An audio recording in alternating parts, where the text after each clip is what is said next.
I say it all the time. Commission breath is going to be the death of you. It's relationship. Whatever. I like that commission breath. Yeah. I'm like, whatever basis Like you use to find a partner, a girlfriend, or whatever in life, it's the same formula. Yeah. You didn't walk into a bar and, hey, would you like to go You're coming home? home with me. You want to hook up? Like, you're going to get slapped in the face. Right. But hey, oh, wow. I love your dress. That's a beautiful... So listen, Did you point to me we're like, not gonna as if I've ever done that? We're not going to go there. Welcome to Stop Whining About Real Estate. Join us as we chat, sip, banter, and wine with the best in the biz. Grab a glass of your favorite vino, sit back, relax, and let's wine together. Hello, everybody, and welcome to our show, Stop Whining About Real Estate. I am your host today, Sarah Birnbaum, and my co-host... Today, you're Sarah Birnbaum? Today I'm the boss today. Ooh. Yeah. Oh. And my co-host and constant just poke at me all the time, Emmanuel St. Germain, CEO of Choice Mortgage Group.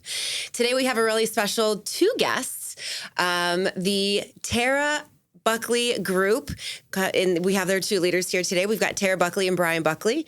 They happen to be a married couple, and they work together in real estate. They work at location, and we thought it'd be really, really cool to bring them on today. Not only are they rock stars in their own right, but I think they do that whole work-life balance thing together all the time, and so it would be really neat to check that out and see how that goes for them and talk about what they've got going on in 2025. Welcome to the show. Thank you very much for having us. Yeah, it's a pleasure. I noticed right away you have two watches. So Talk to me about this. So actually, one is a watch. Okay. And Like a Fitbit type thing? yes, it's a Whoop. So I've gotten on this health wellness kick thing. So I do cold plunges every morning and all that. But men don't like to read directions. Fact. So today I thought, I bought one for my mother, and I thought, let me check the directions. Well, come to find out, for the last 2 months, I've been wearing it on the wrong arm and upside down. So I thought, well... Who pointed it out, though? Well, YouTube did. Oh, gotcha, okay. I was watching the tutorial. As he's listening to it, I looked over at him and I went, Oh, that's not your dominant arm, is it? I said, hey, nobody asked you. We got YouTube here to get me right. So I was like, well... I don't really like the look, but I'm like, let's see if it makes a difference over the next week. If it doesn't, then I'm going to go back to the right arm and, Just you too. I like it. It's very stacked. What do you think about the whole cold plunge thing? Do you not find it hard? No, it's awesome. Really? How long have you been doing it? Because I think that's the trick. For 3 months. Okay. So Pretty at first... Within our neighborhood, we have a guy who used to be strength coach at Navy. So he's also a cold plunger. And, I like to dive into things. So I started out like 62 degrees. Okay. And I did that for 3 minutes for several days. Then I went to 5 minutes. And I was like, all right. When it felt like bath water or like this is no big deal, I dropped it 2 degrees. And then I've done that all the way down. I think I'm down to 51 degrees now. Okay. I dropped it 3 degrees this week. Yeah. It was You could feel cold. the difference. Yeah. Mm-hmm. Really? Yeah. I was telling you before when we were just chatting, so being from Montreal and growing up in southern Maine, the water is always freezing. And I think I was just jaded from it. I can't do it. Like there was 1 week in August that I might be able to get in the ocean up there. Like it's freezing. it's crazy. My extremities don't like it. I'm not a fan. He did was it New Year's Day? Yes. We have a polar plunge in Pompano Beach. I think which I had a cousin that was there for this because I saw video of her running down the beach. news. Yeah. They've been doing it for 25 years. It was the 25 year, but I found it hysterical that he did his cold plunge that morning. And then went and did the polar. And then went and did the polar plunge, which was at least 20 degrees So we warmer. went- I was going to say the polar plunge is in the ocean. It's not really I was like, cold. okay, and then we went to the 72 beach that degrees. afternoon. My I mean, garage seriously. was 54 Yeah. degrees. Wow. So, You know what I think the difference is, though, is like you don't want to go in and enjoy it. That's not your swimming temperature. But if you're doing it for a health purpose and it's like very intentional and you're like, I've got to do this for 3 minutes, I think you would be able to do it. I don't like cold water. I like my pool to kind of feel almost like a bath, like very relaxing when you get in. But I've done a plunge and... So I'll just throw that out there. So You don't do it. Oh, heck no. Yeah, I'm in that camp. He keeps trying to get me to do it, and then he keeps telling me, well, one of us is going to live longer. And I'm like, Guilt always works. I'm super regimented. So for me, it's part of my early morning regimen. And one of the younger agents on our team, he's been with us longest. He now comes over every morning at 7 a.m. And I told him, man, I don't want to talk. Just get in the thing. Yeah. And visualize what your day looks like after you leave me. I tell him the same thing. Don't ask me questions when I'm in here because I'm just thinking, I'm here, coffee, head to the office, do my review. I'm like, just spend 3 minutes just running through and don't deter from that. So he's now like, okay, I get what you've been saying. And I was like, just be quiet, relax. So it helps you not think of how cold the water is. It does, and it's funny. My neighbor was like, hey, do you move in the water? I was like, no, it's fit. And he's like, oh, yeah, but your body gets like this millimeter warm vapor around it. So I've started, hello. It's like, oh, my God, that's super cold. So, yeah, if you move while you're in there. It's extra cold. It is. You've done one? I've done them. So I did my first one. It was at a gym. I belong to Lifetime in Boca, but I went to the Palm Beach Gardens one when they first opened, and they have so many amazing amenities. But one of them is the cold plunge. They keep theirs at 48 degrees. Which is cold. I grew up in South Florida. I'm used to very warm pool and ocean water year round. And so I got in, and everybody that I've talked to said the first 30 seconds are the absolute worst. If you can get through the first 30 seconds, you can pretty much coast. Agreed. The first 30 seconds are beyond, the word worst doesn't really do it justice. Like you feel like you are going to physically, your bones are going to fall apart, and you can almost feel your warmth of the blood kind of running through your veins. Yep. And like you said, if you move, it gets colder. So you just kind of stay, and you can feel the warmth coming off your skin. But once you get through that first 30 seconds, and I was looking at the clock because it was ahead of me, you're like, all right, I got this. And then you can kind of breathe, and your breathing gets a little bit more regulated. And then it kind of becomes okay. And then you hit the 3-minute mark, and you get out, and you're like, oh, wow. Oh, wow. And the burst of energy and just goodness shoots through you, and you're like, oh, this was great. This was really good. So getting in the first 30 seconds, if you can master that, and you consider yourself a pretty strong-minded person, I feel like you could. It's the release of the dopamine from your liver. And when I do these extreme drops, say extreme 5-6 degrees, it's funny, right in the sternum. You get, and the first one I was like, man, why is it burning there? What? And it's just your body fighting to stay alive, if you will. And yeah, it's interesting. But after that 30 seconds, you're like, all right, this is not so bad. And then you look at your Whoop app, and you can see your heart rate. If you've got it on If you got it on the right arm, not directional and all that good stuff. But it's kind of interesting to see. Okay, well, that was... Yeah, I have a friend that does it every day and swears by it. And if there's a day that is missed, he's like, my whole day just feels off. It just doesn't jive anymore with me. That's it. It's totally him. It's like somebody that actually, they drink coffee every day. They miss their coffee in the morning, and they're like, I'm just off today. Yep. Yeah. I would agree with that. So before you got into the cold plunging, tell us a little bit about your story. We want to hear it. You're the first husband and wife couple that we've had on the show. And so want to hear a little bit about... I don't know. Tell me a little bit about your personal lives prior to real estate, and then when did you guys decide to work together? Yeah. And how does that work? So I graduated University of Georgia. Okay. 95. I built dogs. Yeah. So let's not talk about that. But I built and developed from 95 to 2008 on my own in Atlanta. I did commercial and residential. 2008, That's a good year, right? Yeah, man. That's where you understood what all bad things look like. I also owned a large granite and tile company. So builders were going bankrupt left and right. My college roommate did poker chips for poker stars and people like that. Custom? Yes. So for all the poker tournaments, Bodog.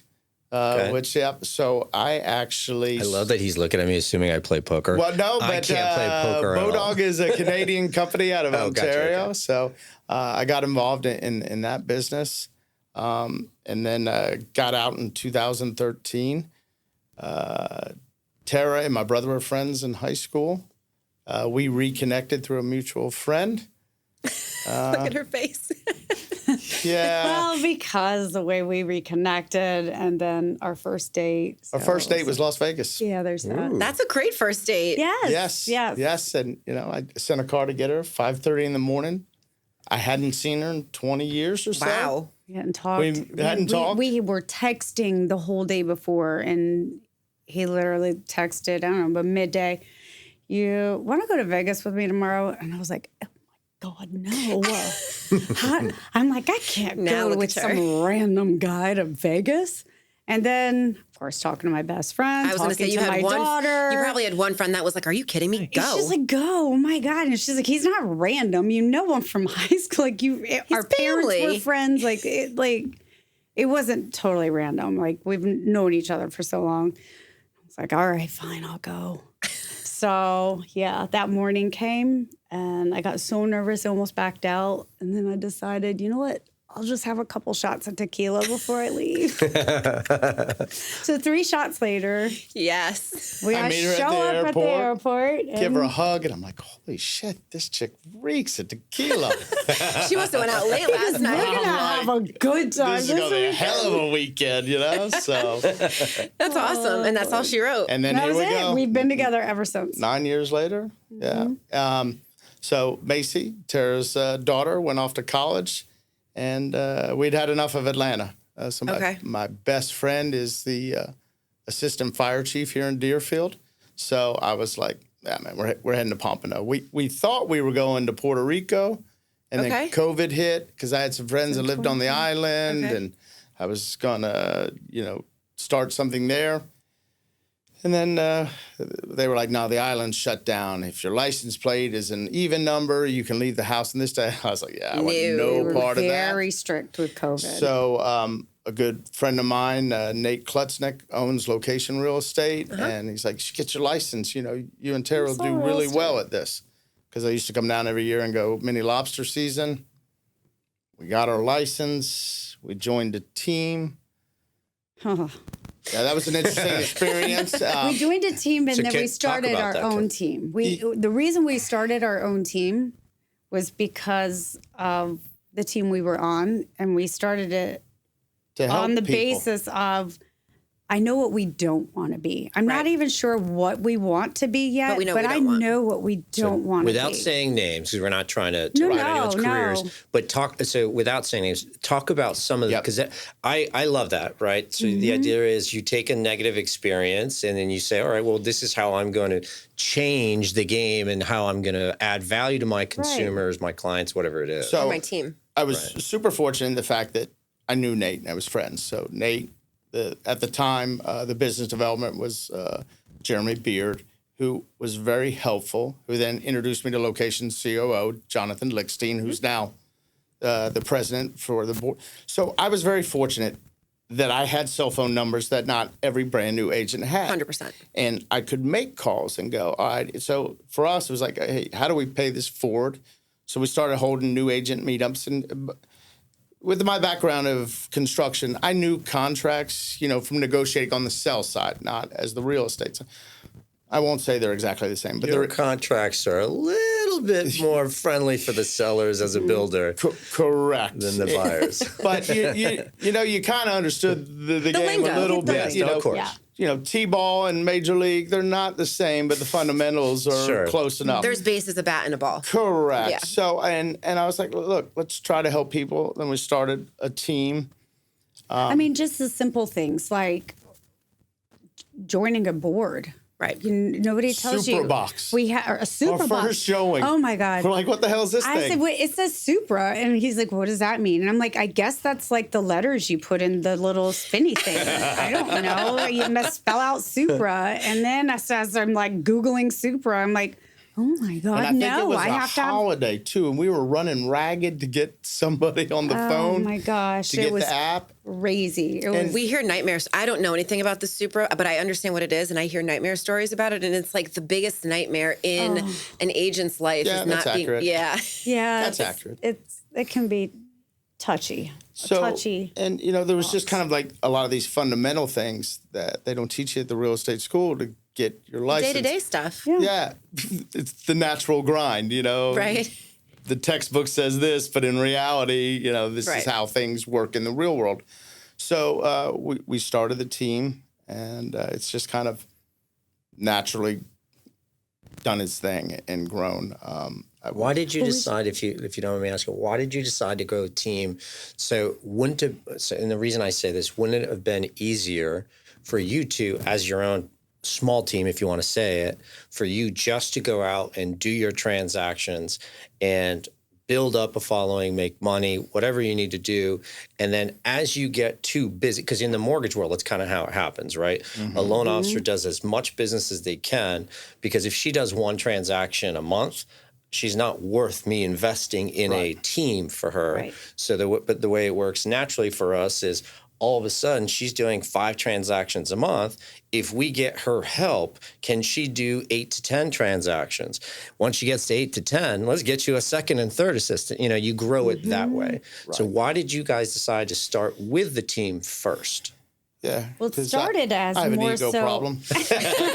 Hey, all good. So if we're going to cut to it, Right. There's always a good reason. No, It's just, we did start more as we were doing like education nights, and we were doing And the whole let's helping give back. new kind of thing. I love agents. that. Help new Because agents. most people don't think that way. Right. And then it became, are you mentors? Do you mentor anybody? And I'm like, we're thinking, we've been in the business for like 3 minutes. Like, how are we going to even mentor people?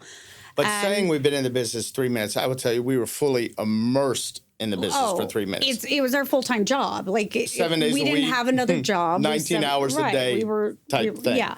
But we started off helping others, and then as they were asking us about mentoring, and then what do you think about a team? Are you a team? Do you have a team? They attach themselves to you. And then Yes. and then we're getting calls and help, and I'm like, okay, this kind of already feels like a team because these people are calling, and so then I said, okay, well, let's make it official. Let's make it a team. And I mean, How big is your we're team the now? only two There's left from the original team. Wow. So it's grown.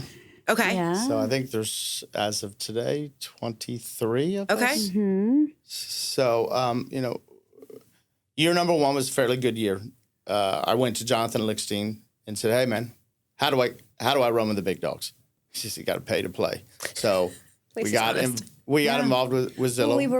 Well, we were buying Zillow leads. for buying Zillow leads. But not a whole lot. We were dabbling in Zillow and other lead generation sources. And we're like, I don't know. For the amount of leads that we were buying, it wasn't paying off. Mm-hmm. And when we talked to Jonathan, that's when Jonathan was like, you got to pay to play. You're not gotta go buying in enough. fully. So yes, we went scary in We got fully, real- 10 to 30K a month. Zillow Flex. Zillow, just regular Regular Zillow Premier, Zillow Premier. buying zip codes. And then, we were successful with that over the last 3 years. And then, what was it, October? Zillow Flex reached out to us because we were converting at a high number. And they were like, hey, we're bringing on new Flex partners again. And they interviewed me. I kind of went over all our process and our systems. And a week or so later, they called and said, all right, you're a Flex team. They said they were picking 3, and we were one of the 3 that they picked. So yeah, that's it. So I'm slowly onboarding agents. We're starting to get maybe a little more seasoned agents with that, have a business. I said earlier, Macy started with us January the 1st. She's already got 3 houses under contract. It's incredible. And then Congrats. we're making an offer on a $3 million one this week. So hopefully, we can negotiate that and get that under contract for her as well. But the extension of team is also, I'm rather picky, I would say. It's a culture. I also view everything as, you're not on my team. You and I are partners. And our partnership is that you run the leads, manage leads, work the leads. I provide them. I provide the technology. I provide the support. Every Wednesday, every team member has a 15-minute meeting with me to present to me what our business looks like. The only time I consider myself a team lead is when we have that interesting agent on the other side of the stick that senses, and we all know. When you're dealing with a new mortgage guy, you're like, that's a newbie. They know the same thing. We've unfortunately had a couple of that may seem. I'm like, all right, unfortunately, I'm going to get involved and just say, hey, we're all professionals here, regardless of age. We're going to treat everybody professionally because if not, it's going to go away. It's not going to be good for anybody. The end of it. And I tell all my partners too, it's like, hey, listen, it's transactional. Remove the emotional part of it. You're welcome to come in here and vent to me, but the transaction, needs to stay professional. The goal is we're all trying to get paid. Of course. We're trying to make a customer happy, and we're trying to make a seller happy. It's just a transaction. Don't take it so personal. Right. Don't. Yeah. So talk about, so let's use basically as an example, because I think that's a good one. Are you using, so in order to have immediate success for someone without any experience, are you using scripts? Are you teaching her about how to frame, how to tonality? Are you using any of the, the sales strategies? All those things. And I cannot stress enough. The kid comes into the office 5 days a week. So drive. She's there. She's listening. She's learning. Starts every morning at the side of my desk or at the side of Brian's desk, watching what we do, learning what we do. And when we go on appointments, we'll go on appointments together. I tell everybody, just tell me where you need me to be, and I'm there. Nobody takes advantage of it. Right? Yeah. Or not, I would say not nobody, but a handful do not. And I'm just like, I don't understand why not. Be there, learn. That's if I wish I would have had that. The first couple of showings of ours, I'm like, oh God, what do you say? What do you do? Yeah. And I'm also, any business I've done, I've figured out, if you will, who the top dog, the alpha dog in the room is. And I'm like, that's who I want to get to know. And I was very, very lucky. There's a fellow out of Alabama, Josh Rumble.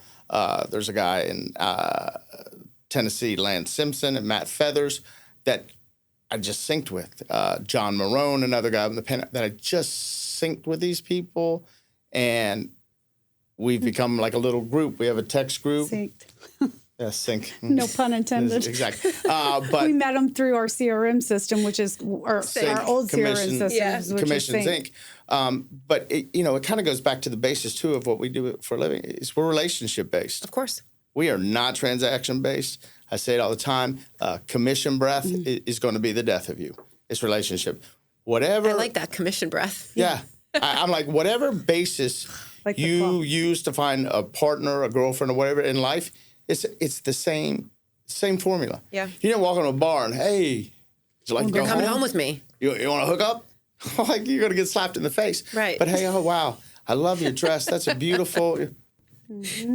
That's a listen. Did you point to me as if I've ever done that? We're not going to go there. No, but you relate everything in business. You always bring it back to a dating story. 100%. Oh, that's funny because it's No, like not that. your personal dating story, but you always say, like, Sarah, at some point, you gotta take them to dinner. You gotta find out what they like. You gotta find out what they didn't like about the previous person. Like you. Yeah, but for you, it's the opposite. For you, I was telling Sarah she needs more one night stands every once in a while, right? Yes. Because okay. because what she's doing is she's trying. So you can't have this part of the way that she makes money is it also is a numbers game, and in our side of the world, we don't get paid as much on a per transaction as you guys do.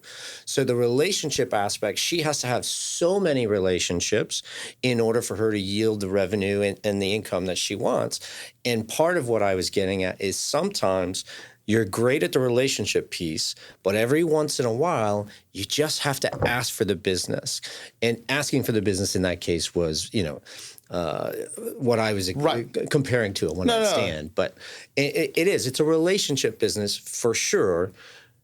But understand that for us, it's a numbers game because we need so many more agent partners. For us too, though, we have metrics that we follow everybody. We have systems in place and we follow everybody's metrics, and I know it's numbers. We know you gotta call appointments set, several hundred clients in order to get several hundred or a handful of people you talk to get a handful of those people to go out with you, and then those people to put a contract on something or make an offer on something. So it's because Monday mornings, Terra and I overlook analytics. And one of the team members 6 months ago, I was looking at it, and I said, there's something. I called him up. I'm like, hey, bro, let me hear the script right now. Ring, ring, go. And I said to her, there you go. I knew it because 1 in 6 is a conversation for me. He was like 1 in 30. And I was like, nah, something's broken.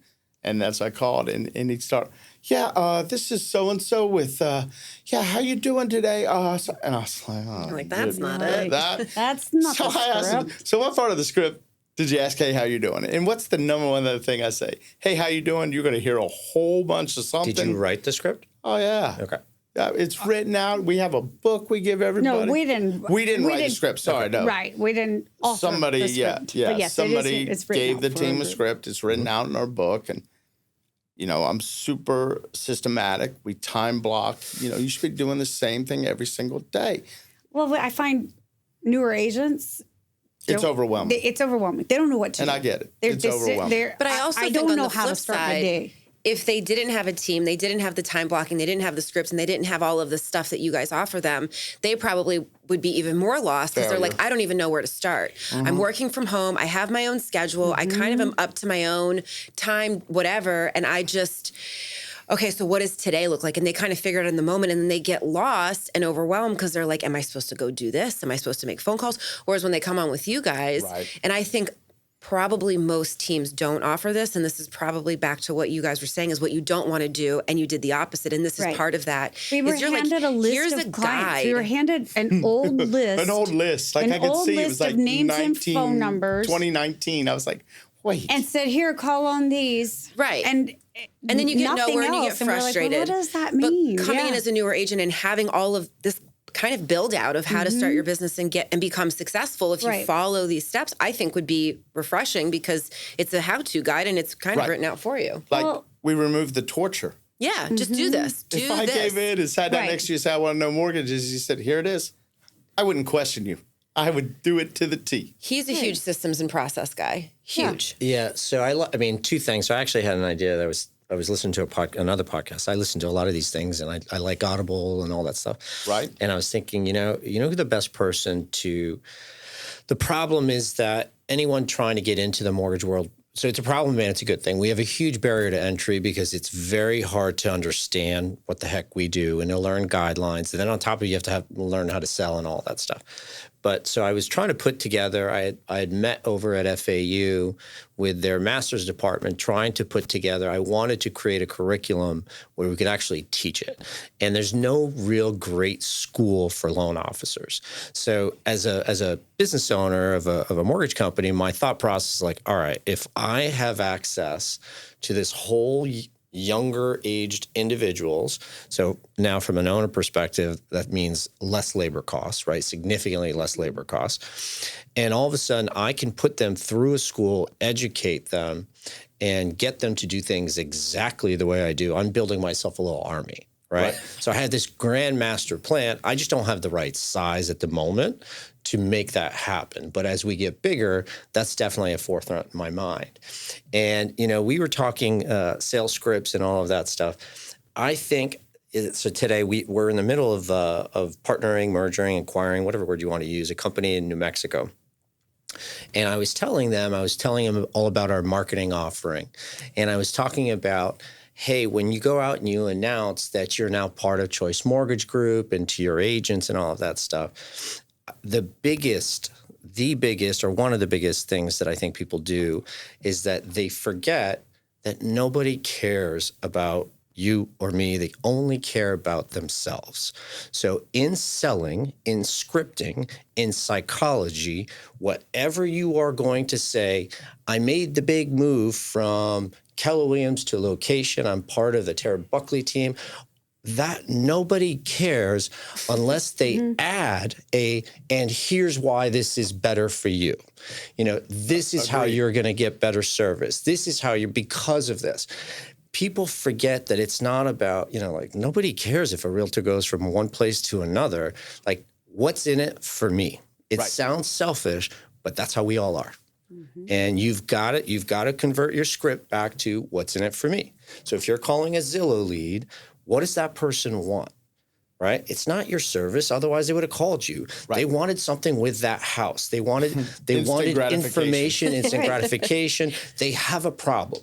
And the person who identifies how to solve someone's problem the fastest wins. You're 100% correct. 100%. And it's also my approach. Sarah, does that bother you to hear that? That you're correct. I hear it all the time. It goes in one and out the other, and then it just disappears into the Emmanuel cloud. It's like listing appointments. Right. Every single agent has access to MLS, postcards, what. So it's like, hey, I'm just like, what is it I can do for you? Right. What is it that you're looking for from an agent to make sure I can accommodate and suit you and your family's needs? Done. But you also got to execute on that too. Sure, of if course. they tell you, hey, I want you to stand out there in a Barney suit on Sundays waving a flag, where do I get the Barney suit from? But it's like listening to your customers. Everybody goes crazy. Oh, so-and-so won't do this and that. Listen to your customer. Do what's best for them.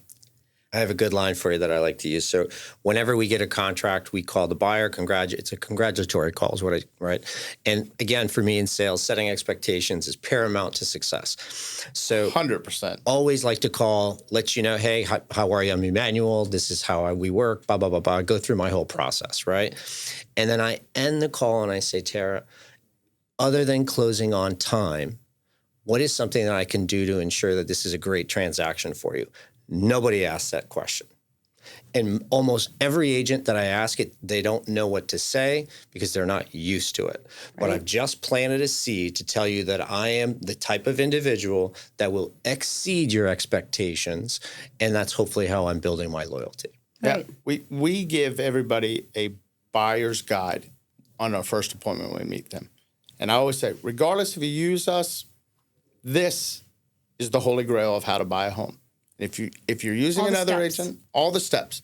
And if you're using another agent and they're not adhering to this, you may want to question it, or feel free to give me a call. I'm not for everybody, but I'm always here to help you if I can. You'll crush it with that mentality. Right, but I like to that you're giving them value no matter what. You're giving them something of value, something that they can learn from, take. And it's sincere value versus gimmick value, if you will. You're saying I'm here to support you.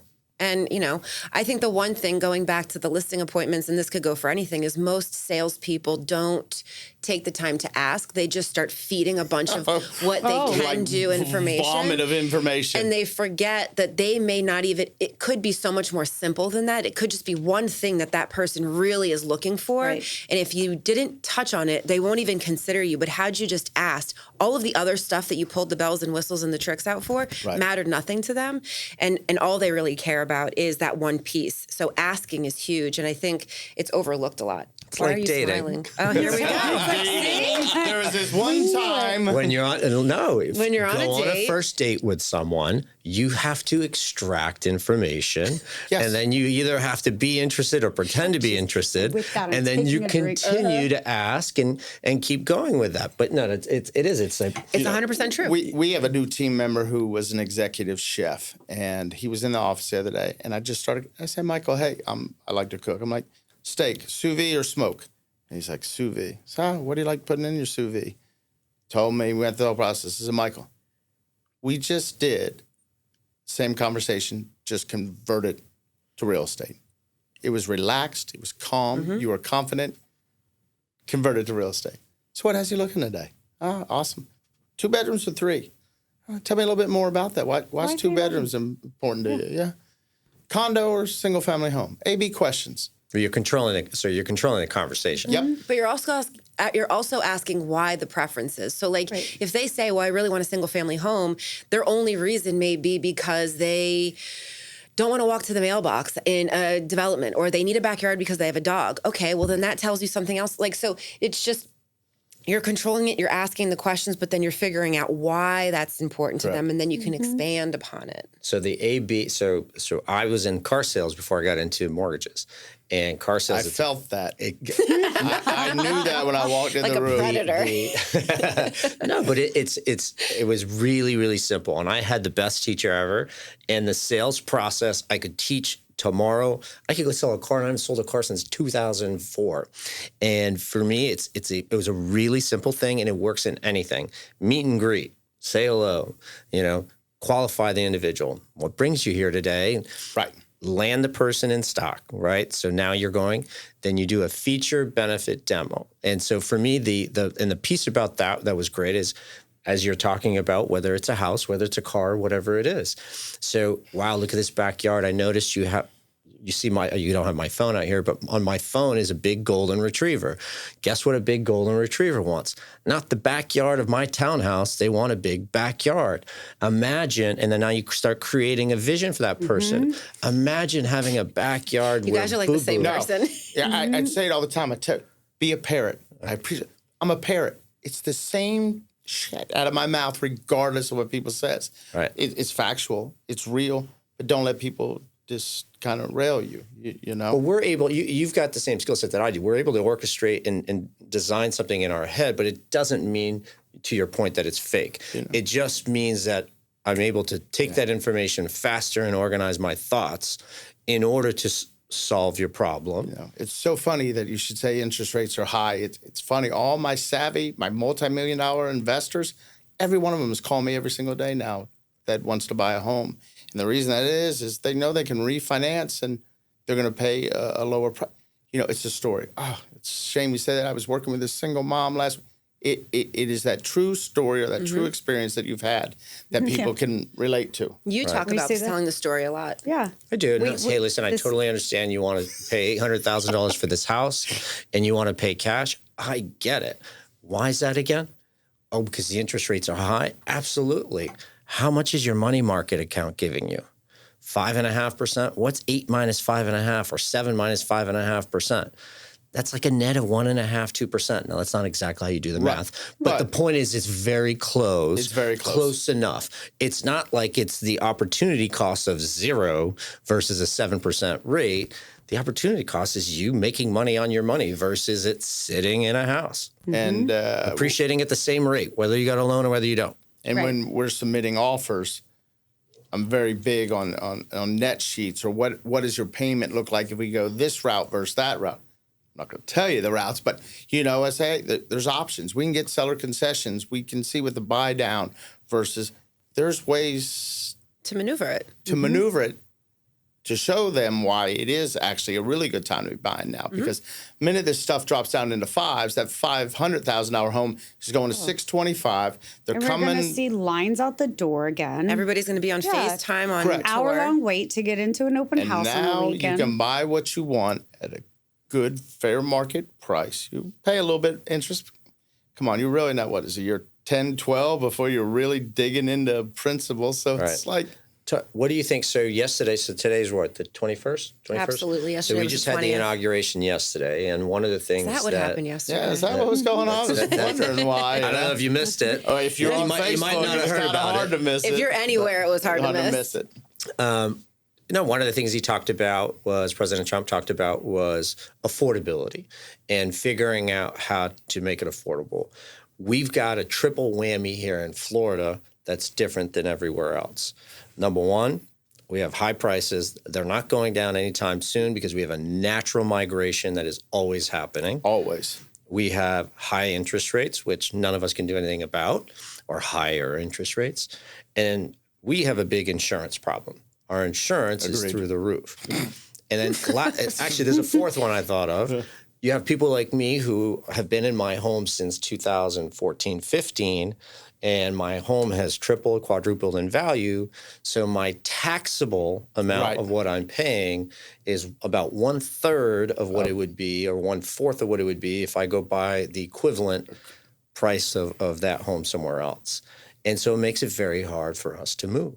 So how do we entice? If you were behind the Oval, the desk, the Oval Office, what's the desk called? President's desk? No, it's something desk. What's the Oval Office? Well, the Oval Office, but his desk. I thought they was called it. But anyways, the chopping block. The chopping block. Fire. You had the red block. pen. Right. What would you do to help make? Exactly. There we go. What would you do to help make home affordability a better, better here than it is? Yeah, I mean that. We need more space to build more property. Not going to happen. You don't have that in South Florida. So that's the challenging thing. One of the good things is we're at the tail end of some of these special assessments on these condos. The current owners, and that's one thing we say, well, why is this one X thousand and this one triple X thousand? What's the difference? Well, there's a $30,000 assessment, and the cheaper one hasn't paid it, the more expensive one has. So they're truly, apples to apples. It's just disguised. But the nice thing is we're at the tail end of that. Most of these special assessments are paid, or sellers nowadays are going, I'll pay it at closing type of thing, because Out of their equity, because they out have of a their ton equity, because their equity went through the roof. But there was a challenging time there that, the root, I have compassion, but at the end of the day, it's business. And there were a couple of listings that I was like, I just can't do it. This is somebody's grandmother. I'm going to list it for 1%. I'll get the home run somewhere else. I'm not getting a home run here. That, widowed, fixed income, $50,000, and has to move out of her and has to move out of her home. She can't I've been afford seeing it. a lot of people lately that are real estate rich, and they've got lots of equity, and they don't have any cash at all. Correct. It's a shame. Literally, And they need to go. You have to find creative ways and clever ways and use different products and stuff like that to be able to get them a loan. But it's an issue. It really is. Now, let's think municipalities. So if the tax, right, if you're buying, no, it's because It's true. I'll tell you where I'm going to go with this, because this is my little tip for for our Governor DeSantis. If he wants to help us. He's definitely listening. I know he's listening. He is. His people are listening. But Where's my phone? I'll call him. if you got him, I'm going to tell you my idea. Because the problem we have is that 3 out of the 3, high rates, high insurance, locked in low interest rate on the existing house, so people like me are not leaving. I got a 275 on my house, and my property taxes are low. So in order for me to go buy something else, now my question is, maybe if we did something different with portability, okay, but in order to do portability, you got to sell the government, the municipalities. So for me, I look at Delray, which is where I live. The amount of money and infrastructure that has happened in the sales and what people are paying for properties and the taxes, where's all the money going? I know inflation, but where's all the money going? We live in Pompano. Good schools. You have the same Oh my thing. gosh. Pompano's. Where's all the money going? We got Waldorf Astoria Not 2 in- blocks from us. Not the into Ritz, making my roads W. not flood. But my point is that if somehow you take some of that money, create whatever it is, create a better system for portability, people will move. People will upgrade. They will. But you are right. And that's it. Oh, what do my taxes look like? We're coming from outside of Florida. Oh, I see the taxes are. Hold on a second. That's what their They taxes pay, are. right. Your I taxes. paid 10 grand. You're going to pay 40. Yeah. All right. Correct. Yes. And that's an issue. It's a problem. It is. It is. I mean, that's one of the things that we're very upfront about, is realize that once everything goes to the county and you're reassessed, your taxes are going to be in line with this. Yeah, we do too. We do a decent amount of new construction stuff, and with builders, the tax bill is always based on the land, and so from a qualification standpoint, we always use 1.5% of the purchase price. Right. And I have some leeway. I can tell my underwriter to just go down to like 1.25%, but in general, you have to have those conversations. And when you're in business for the long term, not transactional on that transaction, you've got to say, hey guys, just understand this is your bill is going to go up, and it's not going to hit you. It's not November when the bill comes. It's when they do their escrow analysis in December and January. All of a sudden, you get hit with this big bill. Right. And I don't find that. I think that a lot of people are too short-sighted in the fact that they're doing a transaction and they don't explain it. Like, why? Why wouldn't you? That person can't afford it today. Like, do you really want an angry client? No, I don't. But I think a lot of people don't think about that. They just think about the paycheck that's going to come in the immediate, Right. which is unfortunate. Commission breath. Commission breath. Warren Buffett. I just watched a video on this. Warren Buffett has his manager call every 2 years. And the manager call was very simple. He goes over, I don't care if you lose money. I don't care if you do this. I don't care if you do that. We've been in business 37 years, 47 years, whatever the number is. He's like, all of it is great. We're a great company. We do all these amazing things. You're a big part of it. The company can go down in 30 seconds if you lose our reputation. The one thing you do not do is do not do anything to mess with the reputation of what we've built. And it's true. You're correct. And, I tell also agents, this is a career. I'm in this for a long haul. So every person I sell a home for, it's also a future sale and another transaction. So I'm not jeopardizing my reputation, my wife's, locations, the teams, over $500 or something. Right. And I see some agents, because I told one last week, I think I was negotiating a deal for Mason. I said, listen, you're actually going to blow this deal up over $750. Right. Cash, $750. She's like, let me call you right back. Within 10 minutes, the seller accepted your terms. I said, great. Got to see the bigger picture. You do. You have to see the bigger picture. Yeah. And I even said to her, she said to me, why don't you cut your commission? I said, we're not doing that. We're not. I'm not. But obviously, you've told me you're selling and buying. Maybe you should cut yours. And there's some way to work it out. I would never, and also to be clear, I would never lose a deal over $750, but I'm sure going to negotiate to the best of my ability for myself, my family, and my client.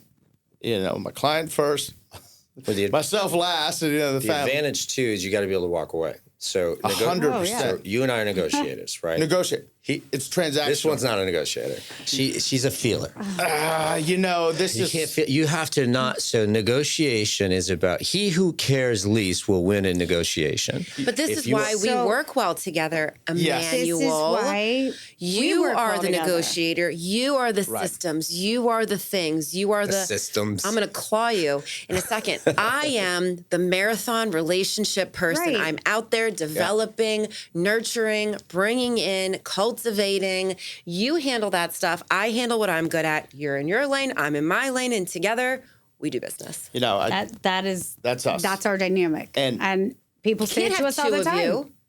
You can't have. I've been praying. No, you can't have two of you. And you shouldn't have. You could. You couldn't have two of me. I lost my father 2 years ago, and I caught a bunch of slack from family that I was emotionless. And I said, this is at the time of need that my best friend and my father needs me at my best. And my best is transactional. It's not personal. All the decisions I made at the end of my father's life were transactional because that's what had to happen. Right.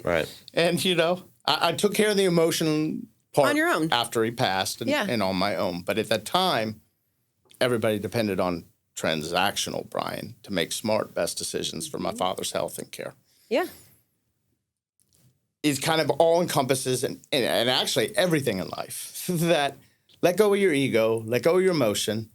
I'm the first, if I'm wrong, I got absolutely no shame in my game. I tell her all the time, well, I don't like this whole lot, but I apologize. I think Terra and I in 9 years have been in 3 fights, and I would tell you today, they were all me. They were all me. They were likely all ego, and they were all likely that I should have just let it go.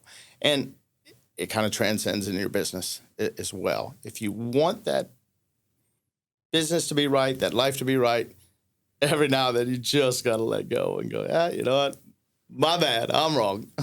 Yeah. Just kind of so nice. you can do it right now. You can apologize. I see you contemplating it. What am I apologizing for? Yeah, I know. Listen, I also say that as well. What am I? If I got to do it, I'll do it. It is nice though when I get to a point in a transaction or with another agent or with a buyer or a seller that I can't get through to anymore. And I'm just way too nice that I can go, here you go. Yeah. You know what? And they see a different angle than we do. Yeah. And I think that that's refreshing because we do what we do, and I'm putting you in with me because I think that we do probably work very similarly. We go from an emotional standpoint, and we go from nurturing and building the relationship and being that trusted person and the likable person and the one that they want to go to and call and lean on and all of that stuff. Right. And it works in a lot of spaces, but I also think that there's something to be said about if you can't get past a certain point, turning them over to someone that can pull all of the stuff that we do really well out. Right. And just kind of, what's the problem here? Where is, what are we missing and how do we get over the hump? Or me. I get emotional. I get, you get frustrated. I get frustrated. And we had a seller that was a nightmare. And it got to a point where I'm a very honest person. This lady was calling me a liar. Yeah, and that's when it gets ugly. I saw you. Right. On my you weren't cameras. at my home at this time, and I'm like, I was trying to explain to her, you're in a different you're time in a different zone. time zone. I'm sending you a picture showing you I'm here at noon. So I was just getting so worked up and taking it personal, and I had hammered out this nasty email, and you're I like, let me not I just send kept it. going. He kept trying to talk to me, and I'm like, no, I'll tell you in a minute. And then I read the whole thing to him, and he's like, Do not. now hold on, before you send that, here's what I want you to do. I want you to go to bed tonight. And we're going to pull this up in the morning. We're going to read it again. Yeah. And I'm reading it again that next morning, and I'm like, But it's a great exercise. That is a great exercise. The writing of the email, just don't write it to the client. So it just let it out. Advice, if you're going to do that, hit the reply and then get rid of the email so it doesn't accidentally send. Well, that's write what it he out, said. get it Put out, it because in you your will notes. feel better. Type it out in your notes first, and then you can copy and paste it to an email if you still feel I've done that like before. you need to send it. I write the whole thing, and then I sleep on it, and then I wake up the next morning and I look at it and I go, oh, I don't need that. And then I hand it over to him, and I'm like, We should be able to do that with text. I know, auto-delay right? this one, just in case. You can now. Oh, you can call him back. You can delete. You have a few seconds. You can you can actually set up a later send time. So I throw it into Chat GPT and I tell it to act like X or Y and put the you can get a whole mood in there. And put it in there and make sure I'm really this polite. slightly more polite, a little bit more enthusiasm. NEPQ style. Yep. Oh yeah, you can totally. And then you're like, I like this, but a little bit. Yeah. Not that I use it that often. Yeah, so one thing that I want to touch on is how is it working together as a couple? Because It's a honeymoon every day. I bet it is. To work with my soulmate, to cuddle in the morning and cuddle in the car. Did ChatGPT tell you to Yes, it did, actually. Say that? It Yeah. Well, actually, Jameson Olsen told me exactly what to say when I was asked that question. Okay. But you're out of the house early. Are you staying in the house working? No. You leave. You drive No, we together. leave together. We drive together. There's a schedule. There's a but schedule. no, I don't get up. I know you got a don't get schedule, I up can and get in the cold plunge. 7:45 is the at time out about- the door. Wheels Probably up. about 3 months ago, I stopped going to Pilates every morning at 4:30 in the morning. I just got out of it. I hurt myself. Early, by the way. Yeah, well, I'd get up at 4:30. Classes were at either 5:30 or 6, and I'd have to because we want to be out of the office. We want to be in our office between 8 and 8:30. So for me to be able to get ready, it was that early. do all the things I need to that. do, I need to get up early. But after getting hurt and having to take a little bit of time off, I've now just been sleeping in for that extra hour. No, but while he walks and cold plunges, and then I get up. So I'm very fortunate, being truthful, is that I get to work with my best friend every day. So that part, it's very easy. One of us has a grumpy side and attitude, and the other one knows it and knows when How to deal. Correct, exactly. So there are parts of the business Terra handles. The attention to details, from the female perspective of like digging in and Tara's awesome at that. Searching houses, that's hers. Me, I'm throwing the huge casting net. Send them all, we'll deal with it later. But Tara's like, no, she said pink tile. This one's got pink tile. She said that. Like, why are we sending her 100 listings? Because she's going to get through about 10 of them and I don't want to look anymore. We don't crisscross each other. So Which is cool. It doesn't become this, hey, get up. It just, hey, this is what Brian does. Yeah, you This have is what your the team. you have your CNAs, strengths. like handling. Yeah, there's certain things that he's like, let's look at tax records. That should tell you what the house is worth. And I'm like, it's way more into that than that. Let me do a whole CMA on this thing before you just shoot your mouth off. And that's one thing I'm like extremely good at. Yeah. I'm pretty good. I'm pretty down to about $5,000 And where that house is going to awesome. appraise at. Yeah. I don't know if the future Mrs. St. Germain would enjoy working with me. No. Oh. You don't think so? No. Why? Well, I work with you every day. Exactly. Look how much better you are. I know, but I wouldn't want to get in a car and go home with you. Well, I mean, I like feelings getting in a mutual. car and going to my own home. so I Yeah. can have a break, so I can be nice and fresh for you the next morning. Well, look, he does have his he has his golf league. I have my charity things. We have our have a little separate getaway time. things. Yeah, for sure. That we like to do. but I also think that it's important that you guys have your strengths are pretty different, but they Very play off different. each we other don't, well. We Correct. don't compete. We don't compete within What you our do. office and Right. what we do. Right. I know what he's good at, and I know That's his. and I know when to say, you need to step in now. Yep. This is the negotiating. I mean, can I negotiate? Yeah, I came from a corporate background for many, many years in sales, and I know how to negotiate a contract. Of course, I do. Is he better? A whole lot better. You know, same. I'm a pushover. No. Yeah. No, it's very different. I'm the boss.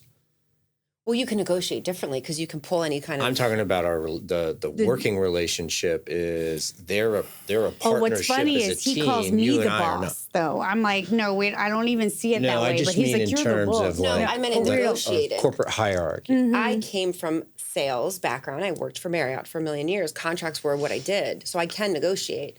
When it comes to negotiating, you are better skilled than I am.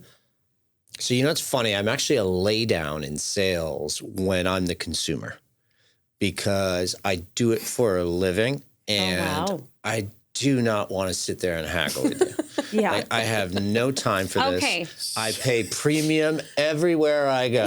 That is Like it's got sucker written all over this chest right here. Because you, it's the time aspect for you. You don't feel like sitting there. You My don't want to time tolerate is it. so valuable. I will pay double just to get me out of here.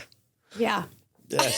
She doesn't like going with me to buy cars. Yeah. So yeah. You'll stay there all day to Oh, negotiate. no, he doesn't. No, he won't no. stay. He does his homework. He does everything ahead of time, and then he goes in and he's like, "You don't need to get in a car with me. I already test drove. Where are You my don't need- car keys? Where are my car Bring them back. keys? You can We're go not look. playing this shit game. Get me out of here. I went out. Yeah. And you call me when you have my deal ready, and this is what I want. And These are bring the the car to terms, my and you can bring office, the car and we'll be home. good. And I'm like, oh my god. Yeah, you should. You're a I use a jerk. car broker for that, so I don't. I She's haven't, like- I haven't Yeah, test drove a there you car. go. I don't know how She's many like, years. get the worse, look you off just your call me, face. right? You look like you're ready to fight somebody. I said, well, I'm just mentally preparing myself, you know. We know the game. So, Let me get my annoying. GM out here. I said, listen, unless she's pretty, I don't want to meet him. So go on back. Here's the Go deal. on back. I'm Have the going back to my conversation. office. You call me with the numbers. If I say great, draw it up, bring me the car, we'll be good. Other than That's that, about bye. all you do. Like, most of the time, you're like, Yes. you're the same. You're like, No. you're like, It's just the screw car it, I'll just pay. experience. Right. I'll just pay extra. Get me the hell out of here. Yes, it's but you know what? I've always been that way. It just, I don't know. Impatient.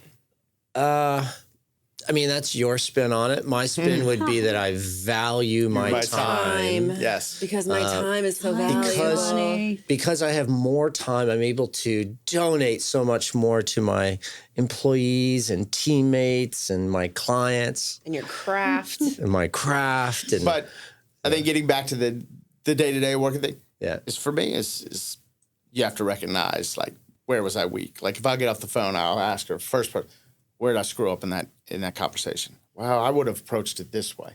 Yesterday, one of the deals, I'm negotiating for Macy. I said, "What should I do this?" And she's like, "No. Just wait. You said, know what? just- You're right." She's an awesome sounding board. Tara, again, it's just awesome that we work things out. I love I when don't he's wanna know. getting. I can see him getting worked up on a call. He's like, I can see it in the face and hear it in this little pitch in his voice. And I look at him and I go, Our largest client. I love that. and he goes, he gets mad. He gives me the angry look because he's the driver, so he's always looking over at me. And I go, Our largest Calm client, down. I got the elbow in the car. She's like, be nice. And I'm like, okay. I started talking nice. And he's like, yeah, I'll take that building. All cash, $2 million. And guess what? You can have both sides. I don't need to bring a realtor in this. Oh, well, yes, sir. All of a sudden, the pitch in the voice Right now. changes. yeah. And now he Well, calls and he's like, yeah, Brian, it was one I of those want you the taken penthouse of this probably- building. Tell him all cash. Write it up. Okay. Tara's like, and you were being Johnny such Jackass a that little day. Right. that day. It was so bad. You know, there's always room for improvement. I'm like, be nice. So we have a new year. It's 2025. The team has grown since what Google says, because I read 13 and now you're at Right. 23. Yes, somewhere there. I signed 3 new agents yesterday. Yeah. So we're in Three. the process of onboarding. So what are some of the goals for 2025? Team. 150 transactions is the goal. Okay. 150 transactions. With the is goal. team. with our team? And you try want to bring go in new 75, or do you have a, which way do you lean? No, it's all one. It's all. Yeah. So No, meaning buy side, list side. Buy side. I prefer buyers. I like negotiating. I don't mind setting expectations for sellers. It's just sometimes more difficult to set I feel that. like and everybody says, "Oh, you should just be listing agent, because people come to you." And I'm sorry, every listing we've ever had is a whole lot more work than working with a buyer. Can we sell them? Yeah, we got on both of sides. course. But I'll the take listing anything. is it's a different lot. beast. It's a different business, and Why do you think it's more work? It is a daily check-in with somebody, whereas with the buyer, you're on the hunt. You're on the hunt. You on the do move. what you do. You're on the move. And once we're under contract, the next 30 days plays itself out. We're not on the phone every day. Things are working in the background. My transaction coordinator's hopped in, making sure we meet deadlines. I'm popping in just to check on what we call our kids, we call the transaction coordinator The babysitter. Yeah. You would never let the babysitter raise your child, but you're going to have them look after your Absolutely. child. But as Check the in parent, when you're you at need to be dinner. checking in. You need to check in and make sure, hey, we're all How are things going? How's it Ultimately, going? that's your baby. That's your baby. But once we're at the finish line, or once we're under contract, I should say, it kind of takes on a life of its own and it's doing its own thing. But you've got a listing. And unless that listing sells unless you get a contract in the first couple of days, that first week, where you're like, wow, this is great. Well, honestly, I'm sorry. You didn't do anything as a listing agent to sell. If that house sold in a few days. It was priced right. It was marketed right. You priced it right. You did the right things. And pricing it right sometimes is the challenge. Is the biggest key. Because the individual overvalues Correct. their property. And even though I walked away from a listing yesterday because of this. Because I'm like, 60,000 over. It's so unrealistic that I'm like, that's going to be way more work to try to do this. To put it where she believes this thing's going to, what she wants out of it versus what I know it can get. Right. It's like, you got to be realistic. So I want to use that example because I think it's a great example because I can argue both sides of that one. So I can totally see how signing that person up and letting reality hit that person in the face after 3 months of no showings, depending on how long you get your listing agreement for, hopefully their psychology changes and says, hey, do you think? I do think also that if an agent tries to get someone, all right, so let's say if you were going to use that approach, you sign them at the price that they want, and then you slow drip on getting them to come down. I think that the problem I see when agents do that is if a week later we haven't had any showings, we got to drop it 25. I think you're taking their pride away. Correct. Yeah. You are right. I think it depends. Slow drip it. I also think it depends How do you think it's going? I think it depends on the seller, though. I think it depends on the conversation you've had up front. Of course. During that. Look, I don't mind pricing. I don't mind pricing it at what you love to get for it. I would love to get that for you. But after how much can we make a deal? Right. With your permission, can we make a deal that if we have no showings in the first 2 weeks, let's give it 2 weeks. I'll either be getting phone calls and accepting showings, or I'm going to get nothing. Right. Can we have a heart-to-heart and talk about where we might want to be and what direction we want to go with pricing? Yeah, but I love that because you're setting expectations. Because you're setting Correct. the expectations. And you have to. But I think a lot of people But what don't. I walked They away do not. from, though, And then what I they're walked afraid. away from wasn't that. Was somebody, don't bring me anything under this. I don't want to see attitude. it. Correct. Okay, well then. I don't even want to see it. I don't want to talk to you. Don't even come to me. But then it's not a And you business know what? relationship. Then it's just kind of like, this is I not don't going to need- work. Oh, and I'm leaving the country for the next 2 months. So, I'm not going to be able to have a conversation with this person. Right. We're going to be in two different time zones. And you don't want to even have to like have the conversation and it's of just what gonna could be a dud. Successful. Yeah. It's going to be a dud that I've spent money and time on. And and by the way, I can't put a lockbox there. You have to go personally show it every time. Right. So, yeah, impossible. not that it's going to show because we're $60K over. it's way overpriced. Are you guys looking to continue to grow your team? Or you like where it's at? Or No, we're always Grow. wanting So to we're grow. licensed in Georgia and South Carolina as well. Okay. So that's next week. We have agents over in Sarasota, picked up 2 in Key Largo. So I know right now our metrics for Flex are some of the highest in the nation. Okay. So I plan to continue to grow it. Yeah. I plan, location real estate is in Georgia, South Carolina, Alabama. I plan to just keep popping. That's for you. not the next year, but it's the progression. Big picture. Correct. Marathon. Big picture. I think 2025 will be hitting that mark of 150 transactions in Florida. I love that. Then creeping into the low country of South Carolina, Beaufort, Hilton Head, that area. Yeah. And then back to our hometown of Atlanta, just so I can move around. But it needs a couple components done.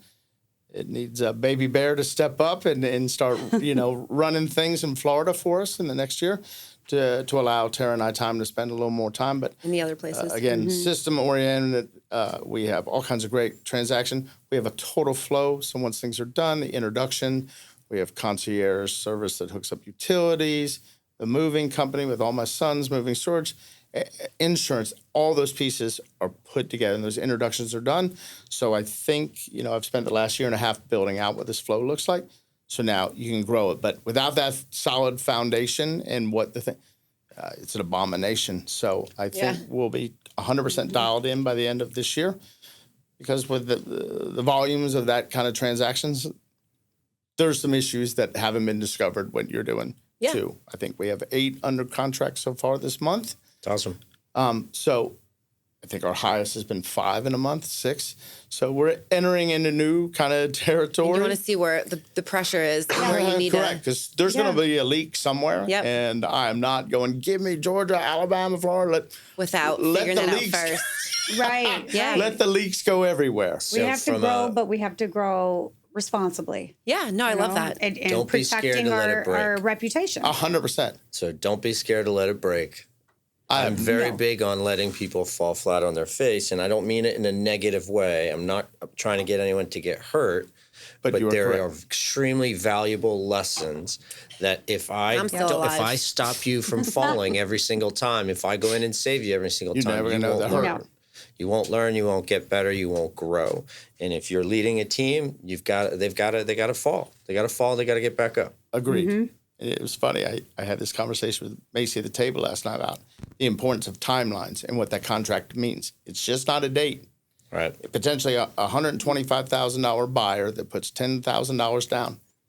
That's a lot of money. It's a lot of money. And I'm not just pinpointing that price range, any price range. Right. It's a lot of money. And with that and controlling the respect in that person's transaction and their family, those dates, they're important. It's all they're thinking about. They can't be played with. They can't be messed with. They are real. I think she actually had one of her clients say, well, that doesn't give me, with the whole weekend and then the holiday on Monday, how am I supposed to get this escrow in? I don't understand. Can't they just give me a couple extra days? How important is it really that I have this in on Tuesday? You don't have an executed And contract. or you're in default. You're in default. If something goes sideways in the middle, right. You have no out because you defaulted first.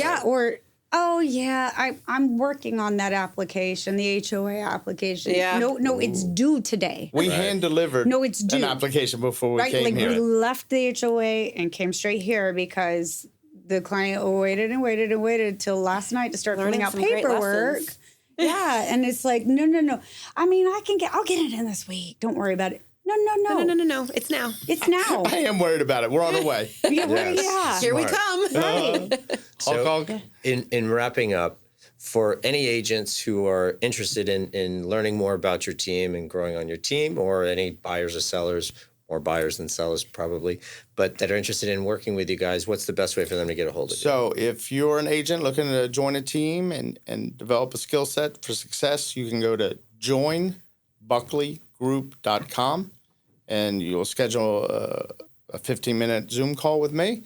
If you're a buyer or seller, it's just terrabuckleygroup.com. So perfect. And we'll put those in the show notes as well. I love that. awesome. But thank you so much for being on the show, appreciate guys. it. It's Thanks been as for awesome having as I us. It was thought a it was blast. going to be.